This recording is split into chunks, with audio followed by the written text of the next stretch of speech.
You're listening to TBR Radio Presents, the Dixie Heritage Hour, with your host, the Director of Dixie Heritage, Dr. Ed DeVries.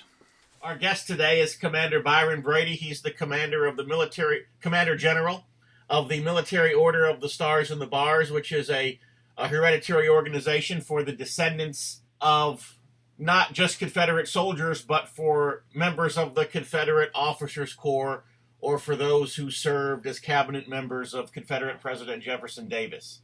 Commander Brady, welcome to the show. Well, good morning. I'm glad to be with you. Tell us a little bit. I understand you recently became Commander General. Yes, I was elected back in July of 2018 at our national convention in Baton Rouge. We had a very successful convention down in Louisiana, and we are in the process of a nice growth spurt, thanks to our association with the United Daughters of the Confederacy and the Sons of Confederate Veterans. So we work closely with those two groups, and they are getting the word out. Plus, we have a pretty aggressive recruitment program underway right now. But I do want to get back to the introduction you just mentioned. The elected and appointed officials is the other side of our membership requirements. It's just not Jefferson Davis's cabinet. It's any elected or appointed official. And that can go down to a local sheriff or a postmaster. Okay. And then up to President Jefferson Davis himself, a descendant of Jefferson Davis. Now, we just had a member that recently joined from South Carolina, whose ancestor was a postmistress. She was a female postmaster of the Confederacy in her hometown in North Carolina. And she was an appointed official, so her descendants are eligible to join the MOS&B. Forgive my ignorance. Has it always been that way, or were the terms of membership recently adopted to expand eligibility? Or I don't know if they were recently adopted. I've been a member for almost 30 years. I don't remember a change. I joined back in the 80s, so I don't know if the only change in our membership in the past 30 years, we allow collateral relations to join the MOS&B instead of just lineal. So that would have been the only change that I can remember. Okay, I joined, I guess, a little over 10 years ago now. I'll tell you what happened when I joined the MOS&B. I had a great-great-great-great-grandfather. His name was Robert Smith, and he was a Methodist pastor, and he had been a chaplain in the Confederate Army. 95 years old, and he was actively traveling and serving a regiment as a chaplain. But they just don't make men like that anymore, apparently. So my kudos to him for his service. Yeah. And about 2 months before the war ended, he was taken prisoner. And I guess the Yankees just could not justify arresting and imprisoning a 95-year-old Methodist pastor. So they put it in his arrest record and in his prison records that he was a public works operative. In other words, that he was a spy. Oh, okay. Because you can justify arresting a spy at 95 years old. You just can't justify... Now, there's no evidence whatsoever except for that induction paper that put him in that prison camp that he was ever a spy of any kind. We have a very, as I said, we have a very close relationship to the UDC and the SCV, and we are their younger brother. Mm-hmm. But we are the only active Confederate heritage organization that was actually started by Confederate veterans themselves. Okay. In 1938, when we were formed, the bulk of the formation of our membership included 15 surviving Confederate officers. Wow. And we met in Columbia, South Carolina, I think during the UCV reunion there, maybe. And we formed that group in 1938. And so the UDC was formed by daughters. The SCV was formed by sons. The UCV, which is no longer active, was formed by the Confederate veterans themselves. So we're the only active Confederate heritage organization started by actual Confederate veterans.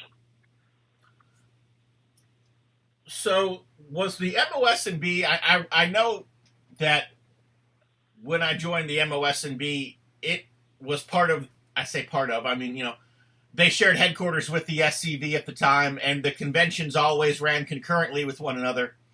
And of course, I know that's no longer the case. But was the MOS&B always operating in concurrence with the SCV as it once had? From the very beginning, or was that something that developed later in the history of the organization? I'm not sure when we joined with the SCV. We were part of the SCV for many years. At one time, you could not join the MOS&B unless you were an SCV member. We did share headquarters at Elm Springs, and I cherish that relationship. We did split several years ago, probably 10 or 12 years ago. And I don't want to really get into that, but I can tell you that we could not be any closer than we are right now. We're well received at the SCV reunions. We actively recruit at the SCV reunions. And all across our states, the SCV and MOS&B basically act as one. We're obviously much smaller than they are. Here in Raleigh, on the 19th, next Saturday, the 30th annual Robert E. Lee birthday celebration is going to be held at the state capitol. That draws about 300 people. And all five of the state's Confederate Heritage organizations will be working together with that service. That's the MOS&B, the SCV, the UDC, the Order of Confederate Rose, and the Children of the Confederacy. And that specific ceremony is a product of the local MOS&B chapter here in Raleigh. We started it 30 years ago. So we no longer share headquarters, but we could not be any closer than we are right now. So where is the headquarters right now? The headquarters is based here in Raleigh. I'm not only the Commander General, I'm also the manager of their national headquarters here in Raleigh. And all the mail, everything comes to Raleigh. So that's where it is, Raleigh, North Carolina. Okay. And the MOS&B also has a website. Could you share that with us? Yes. Let me get that. It is www.militaryorderofthestarsandbars.org. You spell that out, Military Order of the Stars and Bars. Very long website address, but it will get you to our website, and I'm looking at our website right now. So it's something that any of your listeners are interested in joining the MOS&B, they can go to that website. Everything they will want to know about us is on there. I will say this, that when I joined the MOS&B, I received a membership certificate. And it's probably almost twice the size of my SCV membership certificate. Of course, it was a little bit of a job to get a suitable frame for it, given its size and the ornateness of it and so forth. I don't know, maybe I shouldn't do this, but I know there are some vain guys out there. And so for any of you who have the vanity thing going, and it will be the most beautiful thing you hang on your wall. Well, our MOS&B membership certificates now are the size of the SCV. However, okay, we do offer anyone that wants to get a larger version, they can go through the website and get a larger one. I have a large version myself, but it's so much easier for the members to display and to send in the mail the smaller versions. And we're just following the lead of the SCV now. Right. But you can still get a large version from our website. Okay, very good. And I know we had discussed this offline a little bit. You know, some of our listeners are probably asking themselves the question, well, I'm already a member of the SCV, or I'm already a member of, I know there are a couple of other organizations out there that are still kind of, functioning out there as descendants organizations, and maybe they're a member of one of those. I know the Confederate Sons organization here in Florida, every once in a while I still hear of them having a meeting here or there and so forth, or I'll still see some of those guys at reenactment, so I know they're still functioning at least at some level. But for some of these guys who would be eligible to join the MOS&B, but they're saying, well, I'm already a member of the Sons of Confederate Veterans. I'm already a member of this. I'm already a member of that. Why should they consider joining another organization?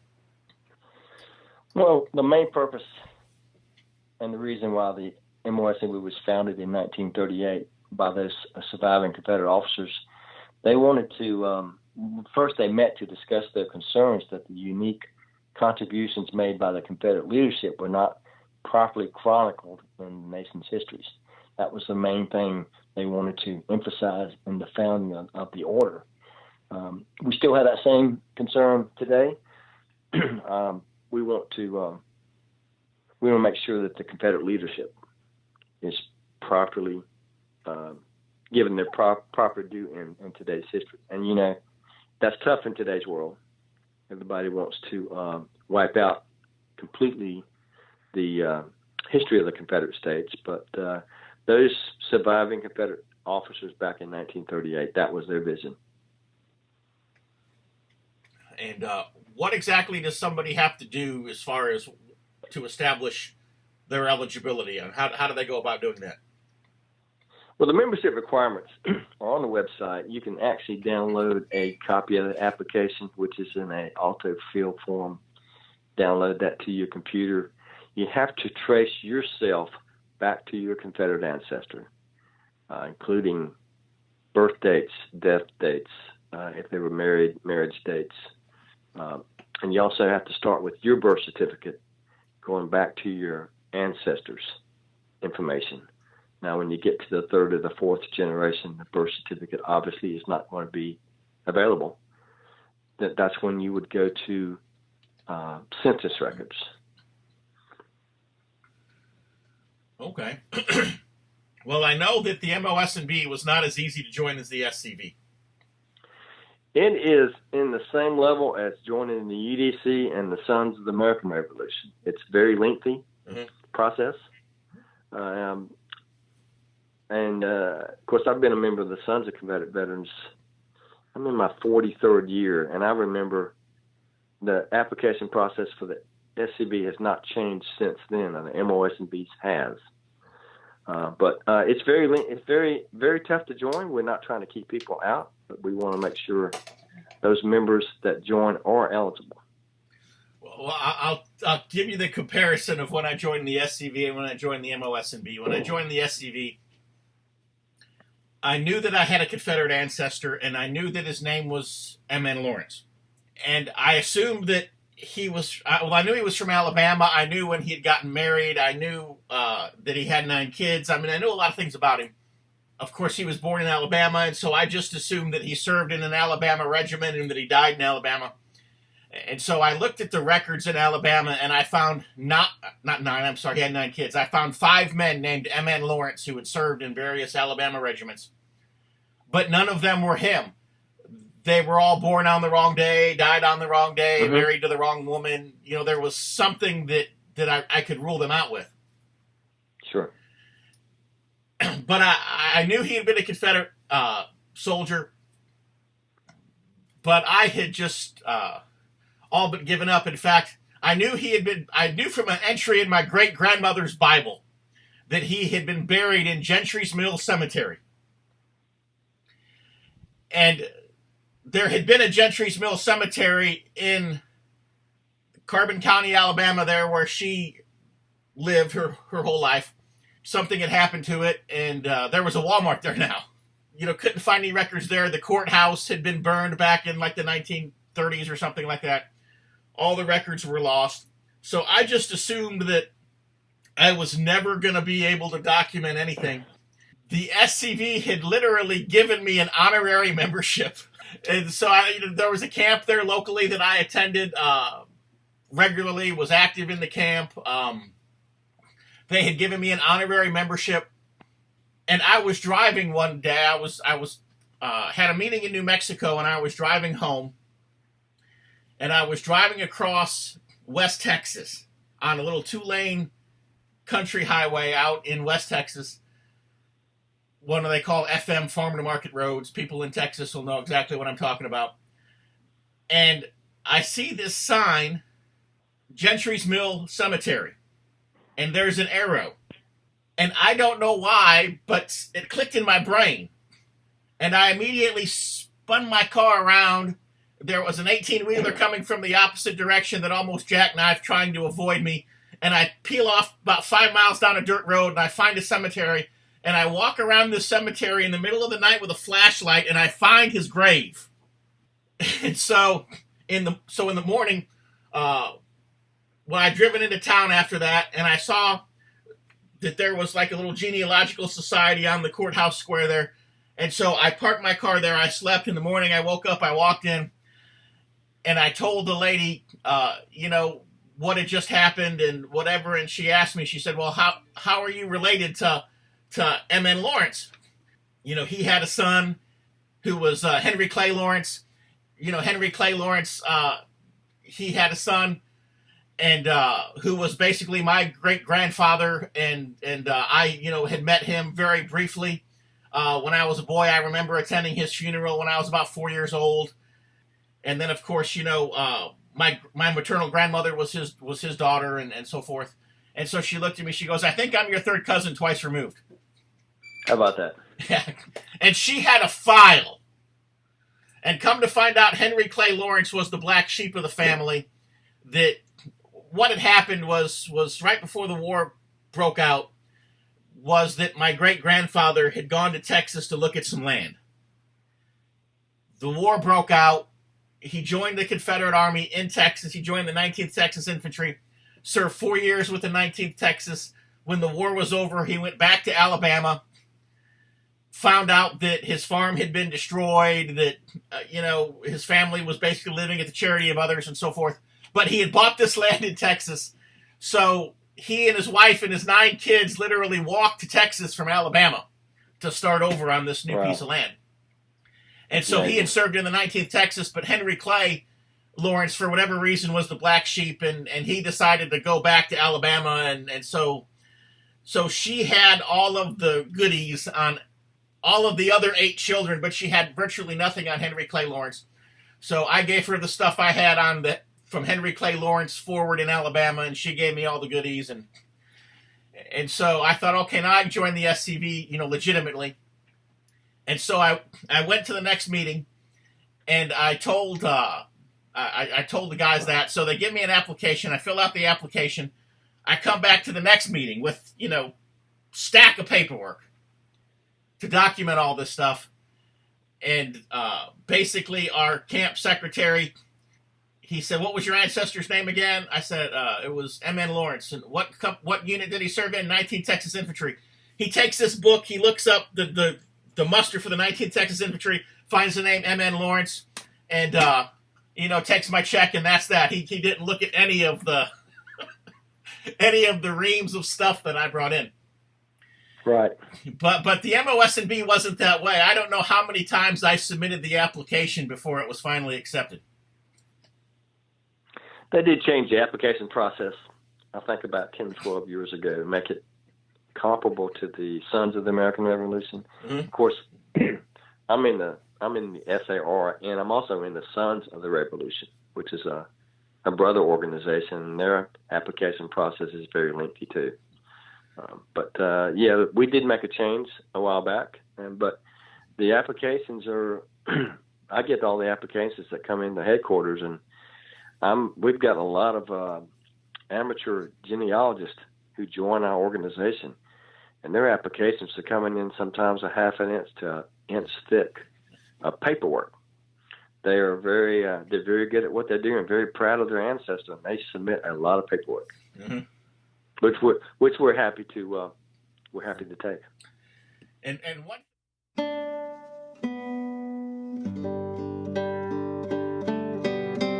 If you love listening to the Dixie Heritage Hour, then I know that you'll love reading the Barnes Review.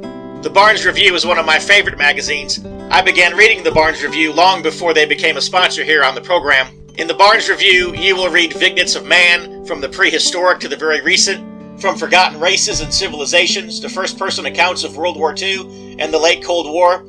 There's just not a more interesting magazine published today, nor a more significant and important subject than real history. So if you'll visit www.barnesreview.org, That's www.barnesreview.org. You can find out how you too can become a subscriber to the Barnes Review. You can subscribe to receive the Barnes Review by mail, or you can subscribe to receive the Barnes Review electronically in PDF editions.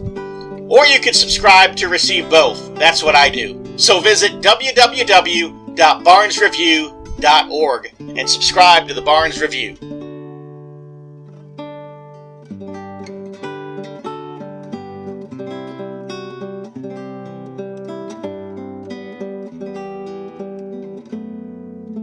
And one thing that I've got to admit is and it's still, I don't know, I got over it years ago, I guess, but every once in a while it still irks me just a little bit, is on my membership certificate, it says that my ancestor was a public works operative. And the reason that it's, as I mentioned before, when he had been arrested, that's what they put on his arrest report. But apparently whoever processed my application decided that they would take the word of a Yankee over the word of a Southerner as to what he was actually doing in the Confederate Army. But because he was a chaplain and not a spy. But I guess I had no real documentation that he had served as a chaplain. I could document that he was a pastor, but I couldn't necessarily, that he was a chaplain. I guess there was no real paperwork I could find that substantiated that. But some Yankee somewhere accused him of being a spy and put it on paper. So that was probably the staff of the. You probably joined when the two organizations were together. That was probably the staff at Elm Springs or the staff for General McCain before that. And I can't remember. The Commander General at the time, I want to say, was Jeff Massey. Jeff Massey. At that time, we were together at Elm Springs, so that would have been the staff at Elm Springs. But yeah, Jeff is still active in the MOS&B. He is in Oklahoma, and we are getting ready to go out there in April. We're holding our national board meeting in Oklahoma City in April. So I understood. I was reading, the officer's call. Tell us a little bit about the officer's call. Officer's call is a national publication. It's not as does not go out as often or as large as the Confederate Veteran for the SCV, but it's a quarterly publication. It's mailed out to each active member, and it features, similar to the Confederate Veteran, it features historical articles, officers' reports. It also features a lot of chapter news from around the order. And it is, we're much smaller than SCV, and our magazine pretty much represents that size difference. Right. But it's an excellent publication. Because I was reading in the last... go ahead. The officer's call is published out of Florida. Our editor, Jeff Sizemore, in the Kissimmee area, is our national editor. He's been that editor for many years.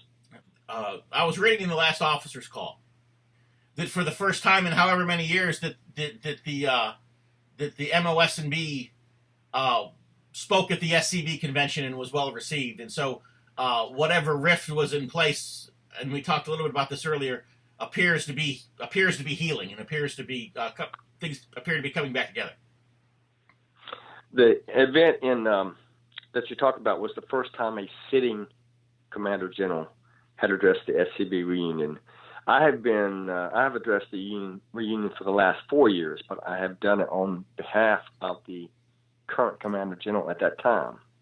I was elected in July, a week before the SCV reunion. So when I spoke in Franklin at the SCV reunion, I was the first acting Commander General that addressed the SCV. And yes, we got a round of we got a resounding welcome from the SCV. Like I said, that was the fourth year that we have been addressing them, and we had quite a few members at the SCV reunion this year, and our numbers are growing. I would like to see us get back to where we could meet the same week and the same location as the SCV reunion. I think more of our members would go to the SCV reunion, and more of the SCV members who are our members would come to our meetings. Our meetings are called national conventions. The SCV's are called reunions. That's the difference. Plus, we have much smaller attendance. But yes, there was a rift several years ago, and I don't want to talk about that. That's past. Mm-hmm. We want to move on because we've got to join together. We have so many distractors out there that want to wipe out our history. We have to join together and fight together. I can remember several years ago. In fact, this was back when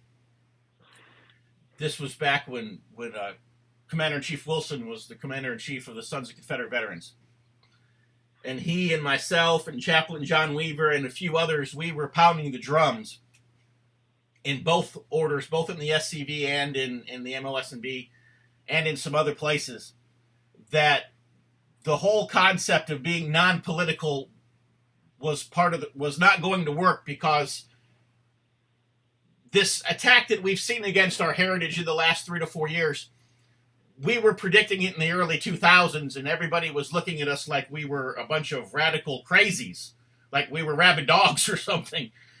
So has the MOS&B finally, what you're telling me, come to the realization that this is a fight? Well, we have it.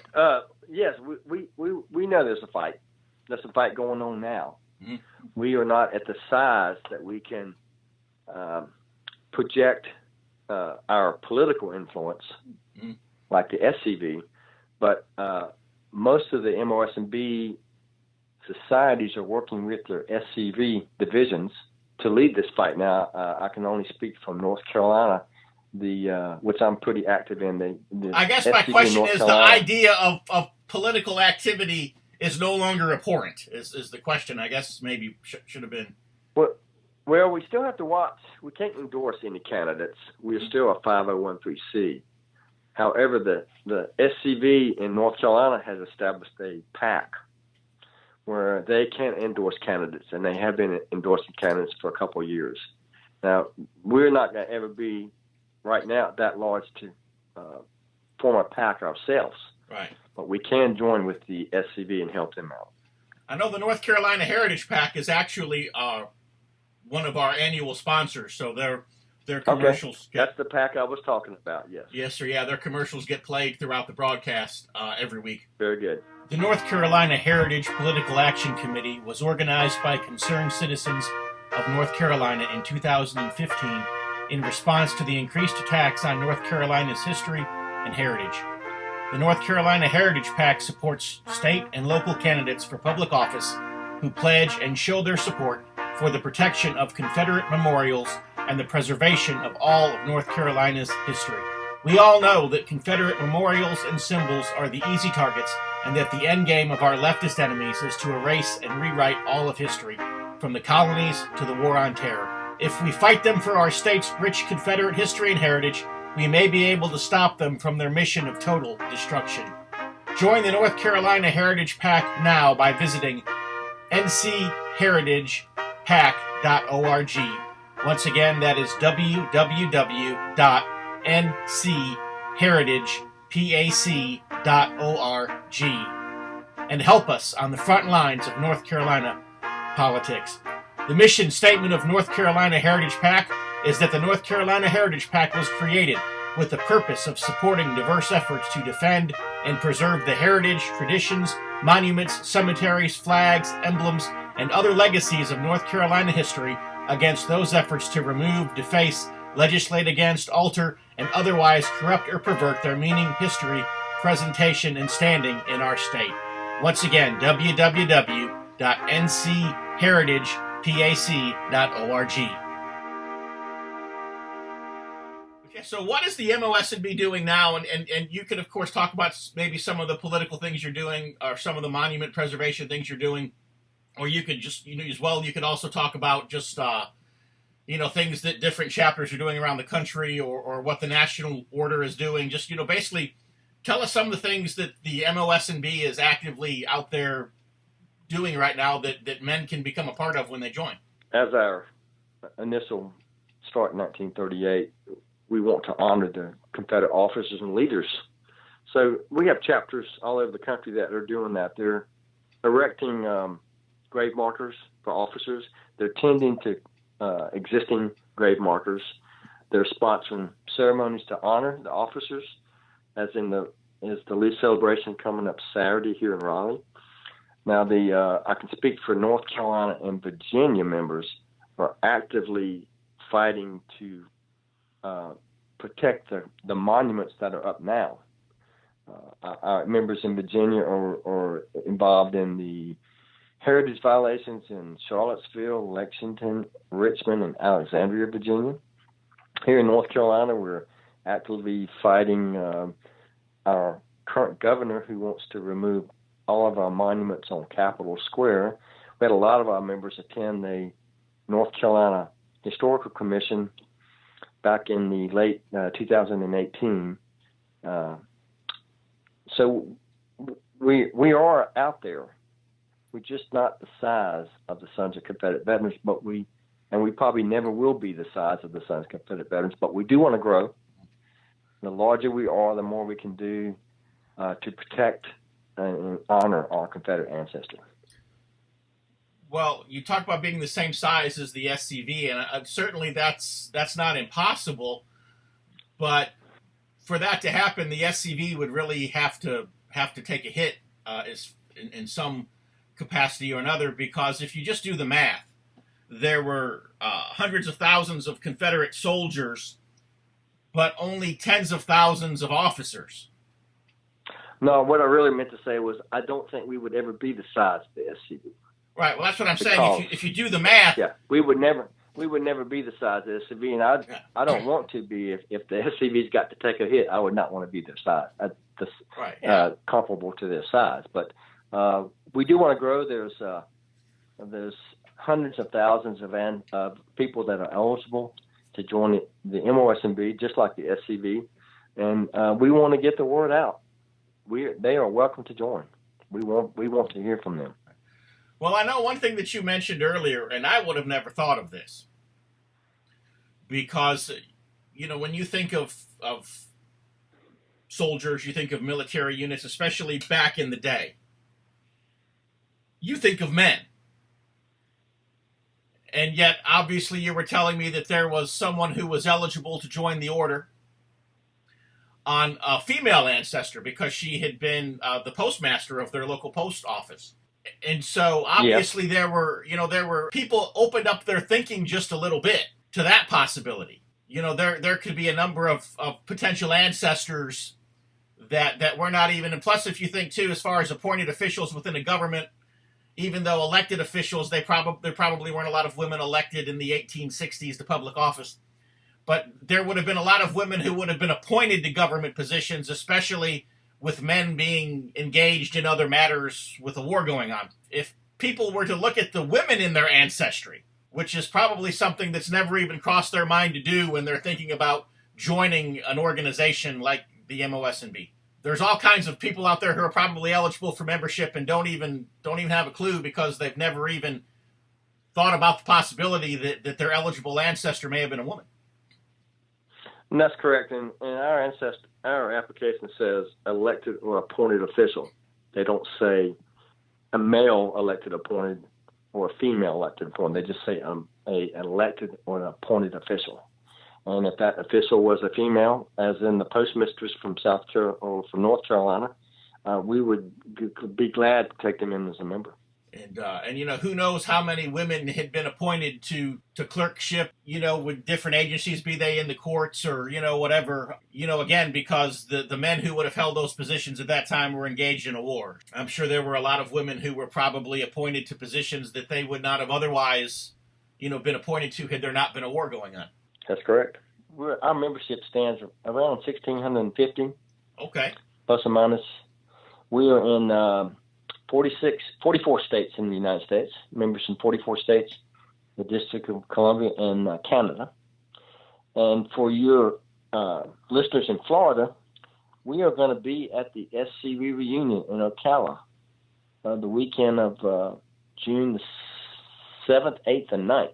If any of your listeners are interested in getting more information on the MOS&B, we'll have an information and a recruitment table at that reunion in Florida. We would be glad to speak with any of your listeners and any of your hopefully some of these are potential members. So that'll be a good thing. I know a lot of the men. When I joined the SCV, I was still in my 20s, and when I joined the MOS&B, I was in my 30s, and I was very much the young man in the room. In fact, there are some young men who are probably leery to join an organization such as the MOS&B or even, the Sons of the American Revolution or the SCV or whatever, because when they attend a meeting, they're the young man in a room of much older men. And let me give I'll put this in a different perspective. My wife went to join the United Daughters of the Confederacy, and she had more than enough documentation to be able to do so, but she never did. And the reason why was because every time she has gone to a meeting, the older ladies in the room made her feel very unwelcome. And so now that she's starting to get a little older, she just doesn't have any interest in joining the organization, because when she was a young woman, they made her feel so uncomfortable and so unwelcome. And I don't know that in the men's organizations that it's quite that way. Of course, women can be, well, I won't go into that. What would you say to young men who could potentially have the ancestry to join the order, to encourage them to, because let's face it, every organization has to have young men coming into it. We do have young men coming into the order now. We have, in Baton Rouge, we recently eliminated the age requirement to join. You can now join the MOS&B at birth. We've had 3 or 4 young kids join in the past year that are in the ages of 6 and 7. Their fathers have signed them up, or their grandfathers have signed them up. As far as encouraging them to join, it would be the same thing as encouraging them to join the SCV or the UDC. Our organization needs young people. Now, there is an organization called the Children of the Confederacy, which I was a member back in the 70s. Their sizes have been shrinking for some reason. I do not know why. We do. Nobody would not want to have young people in an organization. I think the UDC has probably changed since your wife tried to join. They now recognize that there's a fight to eliminate our heritage. And they are actively, aggressively fighting that battle, and they're aggressively recruiting people nationwide. I know that the UDC meetings I've gone to in the past couple of years, there has been a lot of young women in attendance, young professional women. So the UDC, I think, has changed since your wife joined. I would encourage her to attend another meeting. She may see something that has changed and would want to join. The paperwork is like our paperwork now. It's not going to be easy. But I was very fortunate to have a grandmother that kept meticulous records on her family. So when I joined the Children of the Confederacy, which is the paperwork is similar to ours, I had all the dates and all the names and on record. It was very easy to submit my application. But I would encourage her to go back to a meeting. If nothing else, there's an energy that younger people bring to an organization that as we get older, we find ourselves losing energy. Yes. I know that as I get older, it's easy to illustrate it. For example, in baseball, I've been coaching baseball for a number of years. And in the last few years, my coaching has become a lot less demonstrative and a lot more verbal, because as I'm starting to reach that age where I just can't do the things that I did just a couple of years ago. And, I think that's true even in political activism and not to mention the fact that even just the physical work of what we do. Maintaining a cemetery is work. It's not just, you don't just show up and drop a few flowers here and there. I mean, it's right. Work to maintain these cemeteries. I've been out there, our SCV camp in Texas. We used to literally go out there and mow the lawn and, run the weed whacker and, clean out all the garbage and rake up all the leaves. And I mean, about twice a year we went out there and it was a lot of work. It wasn't just, we didn't just go out there and drop a few flowers and drop a few flags and say that we that we were maintaining the graves of the Confederates buried in our county. It wasn't like that at all. And so, when somebody spray paints a statue, it's work to clean it up again. It's Yes, those it things is. don't just clean themselves up. And so, sometimes the older members need to be the brains and the younger members need to be the brawn. I think we're attracting our fair share of the young people to join the order. I think the SCV is too. Mm-hmm. I also edit the North Carolina SCV state publication. And as I see the photographs coming in of the members joining, there's quite a number of younger men that are joining the SCV, which is very encouraging. And maybe you do not want to let this out, and maybe you do. I'll leave this question at your discretion. But are there any, I don't know if I want to call them celebrity members of the MOS&B right now, but are there people who, if you were to toss their name out there, we would all know who they were? I don't think so. Now, we may have had some celebrity members in the past. Mm-hmm. We don't have the celebrity membership as the SCV has. They have a nice list of celebrities. I can't remember them. They do have a current country music singer, a male singer that's a member. I don't think we have any celebrity members. Of course, I will say that all of our members are special. We do have, I think we do have some elected officials. Okay, yeah, that would be those would be included in the list. That would be a celebrity. I understand if you don't want to put their names out there and create the political grief for them that would no doubt create. Well, none of them come to mind right offhand.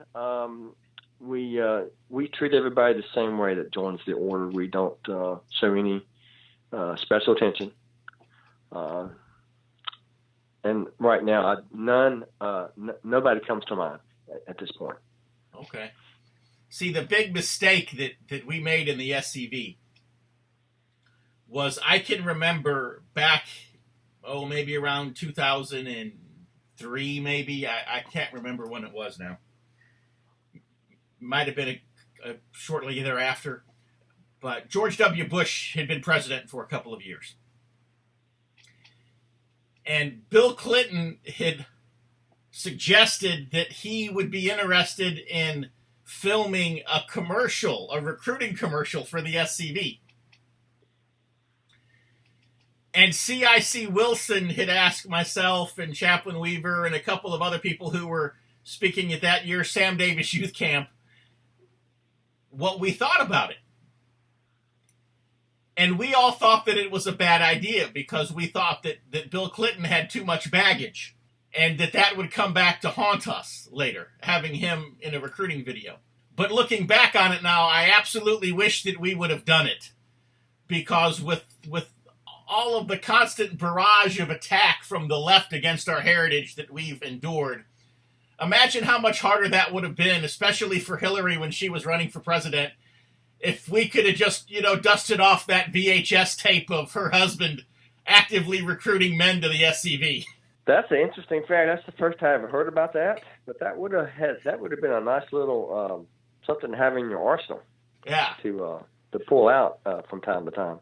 I can't imagine why President Clinton would want to promote the SCV, but he did grow up in Arkansas, and don't know a lot about his childhood, so he could have been influenced by members of the SCV during his childhood. But yeah, that is the first time I have heard of that fact. So, it's one of those missed opportunities, but back in the, there was a time when I think it was probably pretty customary for political figures in the South to join a group like the Sons of Confederate Veterans or the Military Order of the Stars and the Bars. I know Trent Lott, the former Senate minority leader and majority leader at different times, and the former senator from Mississippi, I know he had been a member. I know that Strom Thurmond had been a member, which is, part of the reason why the federal funding was put in place for the Hunley, because he was on the Defense Appropriations Committee at the time, and he was an SCV member, and he was very interested in his Confederate heritage. Now I think a lot of these public officials who, they would either be afraid to join, or if they had joined years ago, now their kind of, I can't get his name out now, and he was just the Attorney General of the United States just a few weeks ago. Jeff Sessions was an SCV member, and I know he kind of tried to downplay that. Senator Jesse Helms was a member also from North Carolina. And so, I don't know how many politicians are actively seeking to join the order now, in comparison to the past. But I would assume that there are probably still some that even if they're not active members, they've not repudiated their membership or canceled their membership. I can't speak for the politicians. I know it's a tough climate for them right now. But if you do see a politician who is proud of their membership in a Confederate Heritage organization, it's got to be a very, very brave man. Extra, read all about it. If you're like me, and I'll bet you are because you're listening to the Dixie Heritage Hour, you like to be on the cutting edge of honest news and accurate information. You like to hear about the latest financial trends and to know what's happening around the world and right here in the United States, the things that can directly impact you, your life, and the life of your family. And if you're like me, you do not rely on the mainstream media to obtain this information because, frankly, you know that you just can't trust them. Fortunately, there is an alternative news outlet with a long-established track record for honesty and integrity, and that is the American Free Press. AFP is the preeminent alternative independent news source for honest, hard-working, truth-loving Americans. AFP is the antithesis of the controlled, lamestream media. AFP is employee-owned and has been so since its founding. Because of that, AFP never has and never will allow advertisers or special interests or big money to dictate what appears in the pages of the American Free Press newspaper. 26 times a year, the American Free Press newspaper can be delivered to your door, packed with the kind of uncensored news that I know you're going to appreciate. AFP covers the stories and tells the truth that the lamestream media is frankly scared to touch. And AFP offers real, on-the-scene reporting and commentary, the likes of which you will never see in the Washington Post, the New York Times, ABC, NBC, CBS, CNN, or just about any other lamestream news source that you can think of. That's right, there's only one national populist news weekly staffed by an unsurpassed team of veteran investigative journalists who will dare to rip the veil off of many of the major news stories that are being censored and suppressed by the big money controlled media monopoly. And that's the American Free Press. AFP publishes exciting, in-depth, uncensored news and information that's grassroots and patriotic, information that Americans need to know in order to combat the growing police state. AFP stands firmly against the New World Order and against those who are working to establish a global plantation under the rule of a powerful few. In short, AFP is your voice. If you have any doubt why they want to silence AFP, you must be relying on the lamestream media for your news, and folks, that's a big mistake. If you're ever dissatisfied with your subscription to the American Free Press, their guarantee is that you just drop them an email and they will gladly refund the unused portion of your subscription. So what are you waiting for? Visit www.americanfreepress.net. Once again, www.americanfreepress.net. And find out about the American Free Press. Do it today. Extra, read all about it. I've made a few trips to D.C. in the last couple of years. And it's been interesting, the people who would meet with me, but they don't want to meet in the office. Probably because those meetings are recorded. They don't want, so they would meet, in a cafeteria or in a restaurant or, somewhere. They'll kind of make it known that that they'll be eating lunch at a certain place or, that they'll be, wherever at a certain time. And so if I want to approach them, just as a citizen, they would be approachable at that particular time and place. And it's amazing what some of them are willing to do as long as nobody knows that they're doing it. Sure. It's a tough climate. It really is. Yeah. I'm not a politician. I can't speak for them. I've never walked in their shoes. But anyone can can see how tough climate is right now for any politician that is proud of their Confederate heritage.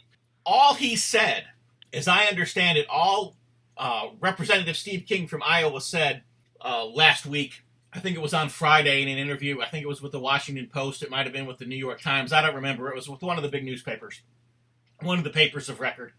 But all he said was he did not know when the words white nationalist became profane language, in other words, or when the words Western civilization, became political heresy.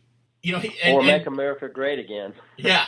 When did that become a nasty language? Yeah. And yet now it looks like he's going to be censored by the House of Representatives and possibly, disciplined in an even more severe manner. And literally that's all he did was ask the question is, when did phrases like white nationalism or, become a dirty word, but right. Yet they're saying that he's out there spouting racism and so forth. All he did was ask a question. And that's how volatile the political climate has become. Yes.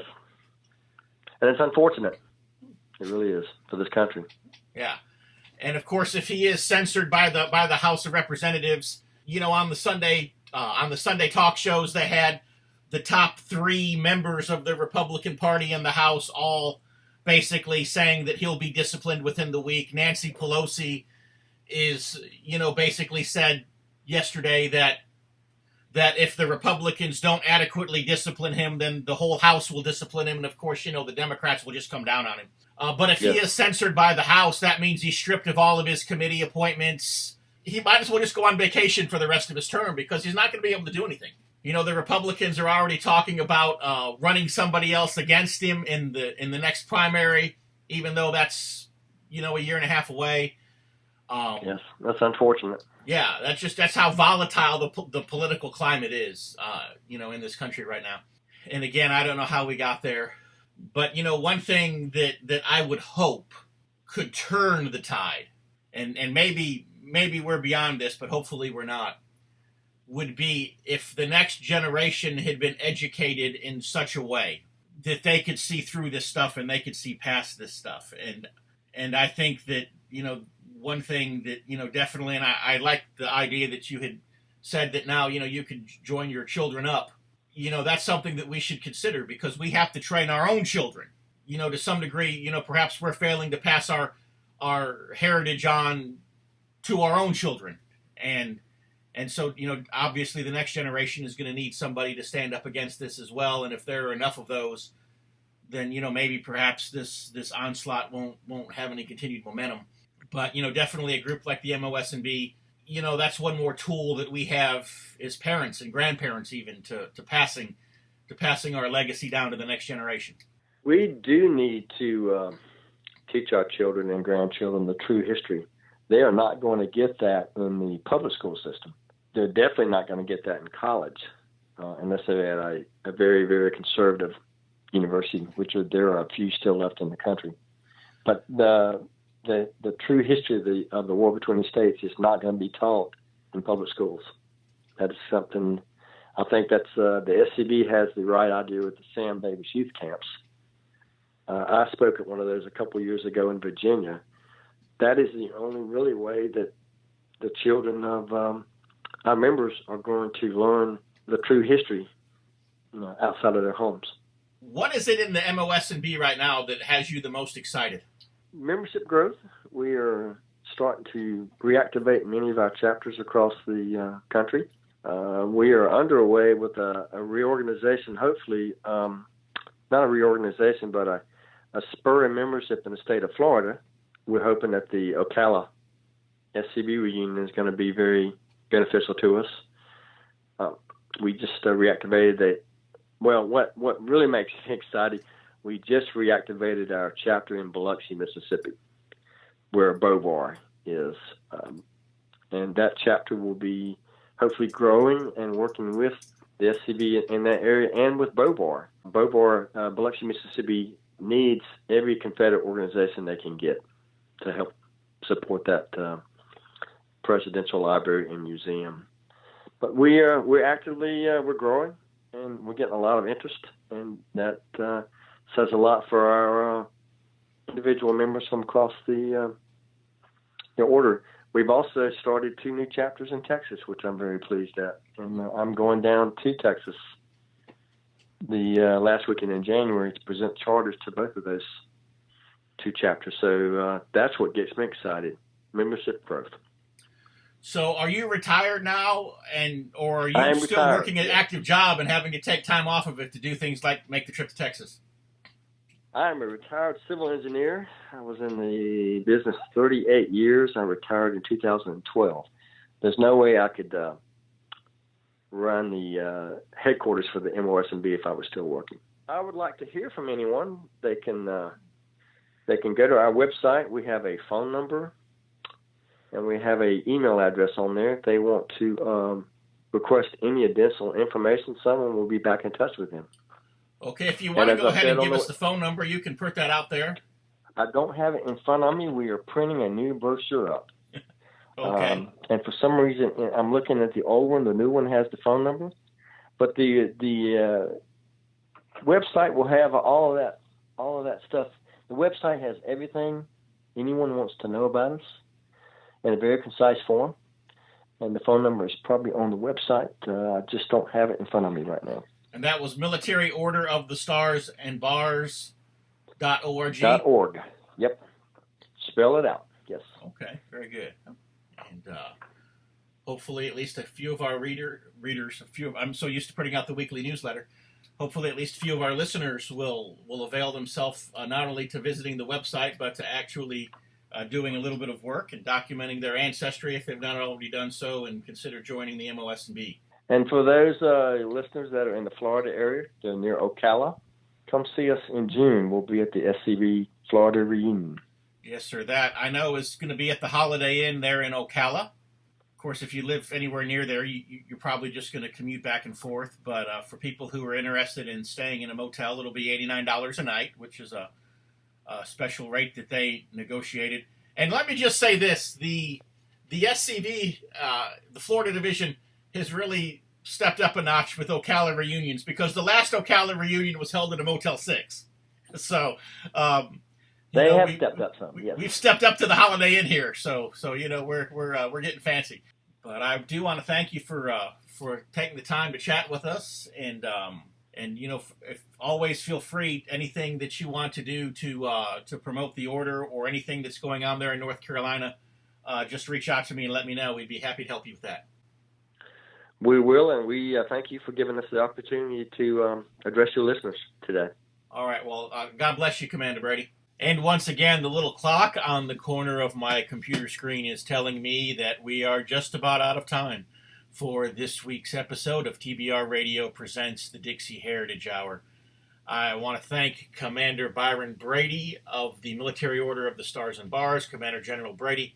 I want to thank him for having been our guest today. And I also would like to thank you for taking an hour out of your week to listen. If you'll go to the www.militaryorderofthestarsandbars website, www.militaryorderofthestarsandbars.org website, a lot of great information there about a great organization that if you are the descendant of a Confederate officer or appointed or elected official in the Confederate government, an organization that is worthy of your membership and consideration. Also, if you'll go to www.dixieheritage.net, I'd love to send you a free copy of my book, The Truth About the Confederate Battle Flag. And when you give me your email address, which is literally all you have to do to get your free copy of the book, when you do that, I will also sign you up for my free weekly email newsletter, the Dixie Heritage Letter, which is dozens of pages of news and information that you will look forward to receiving in your inbox each and every week. Also want to encourage you to go to the Barnes Review website, www.barnesreview.org. Check out the Barnes Review. They are the TBR and TBR Radio Presents. And hopefully you'll find some information there that you will get a blessing from reading as well. I know that the January-February issue has just gone online, so you'll definitely want to check that out. Well, have some great interviews planned here for the next few weeks, and so you'll want to tune back in again next week, same time, same place. Until then, from all of us here at TBR Radio Presents the Dixie Heritage Hour, God bless. See you next week.